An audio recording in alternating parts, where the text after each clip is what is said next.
Right, this is a GMV hydraulic. It's got an FM door zone indicator there for reliving zone, where it's a roped hydraulic. It's part of the fun. Tend to bounce a bit. And up the top up here, I'll just go up and have a look at the speed plate. I've got a big fan up the top. A door with a danger sign on the inside. It doesn't make a lot of sense. Stop just there. Never like to go right to the top just in case it gets stuck. We've got QKS9 doors. Got a roof trap, which is always nice. Here's our Hollister Whitney governor. Made in America, so it's in foot per minute rather than meters per second. It's pretty good, except if people jump up and down, because it's such a slow speed thing, it throws the weights, or if you do a sudden stop on inspection, it throws the weights and throws your switch and you get stuck. So that's why inspection speed on this is living speed, which makes it pretty slow. There's our ropes going over the sheath. Side mounted thing, so as your shoes wear, your doors start to not lock properly and stuff like that. So there's little tricks and adjustments for those. Another trick with this, if I flick it over, you should do a reset to the bottom. Get this down a bit faster. Look at that. Resets the next floor. Look at the doors. Nice and slow because I've got loads of DC injection on that door motor. All doors these days. That takes the torque off them. We'll go down another floor or two. We'll have seen better days there. Don't think it's oiling much. The click you can hear is the re-leveling magnet pulling in and out. I'll just go down another floor, get off, have a quick look at the machine room.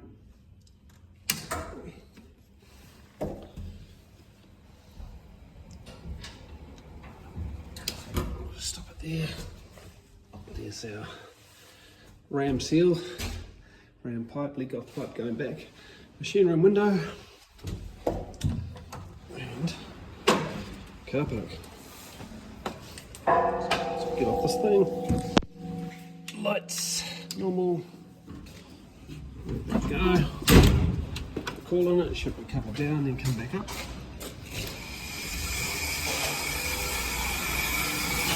Effectively a 2-speed GMV tank. Some of these had electronic valve control, which would do a bit of PWM on the valves. Most of them failed, so we're disconnected. Micro switches on the pressure gauge, overload and clever stuff like that. Doors opening and closing. Door contactors, the early QKS9s.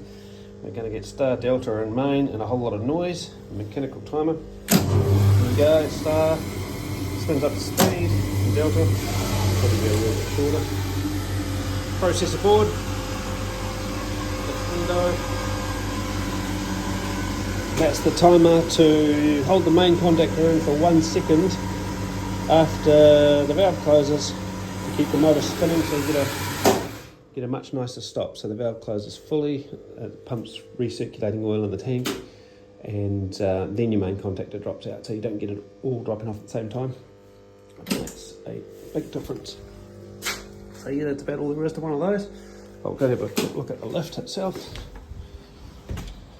As you can see, I've made the doors a bit more slowish. I like nice slow doors. Send it down again. Don't know if you'd put 11 people in here. It'd be a bit ambitious. As I say, they're quite bouncy because the rope hydraulic nature of it. So anybody does something stupid. It's about the speed I like doors to be. Don't squish people, and I don't have to straighten bent doors. That's away. So little locally produced ULP hydraulic with a GMV tank. bit to hold it up. Almost working pressure on there. Little pump diagram. What are we? 29.4 kilowatts, about medium size for one of these. And apart from being horrendously inefficient, they're pretty reliable. We've got a tap on there so we can turn that on and see what our oil level might be. The tap's probably just in case the pipe gets brittle. Anyway, we'll leave that how it is. It's all fixed and ready to go again.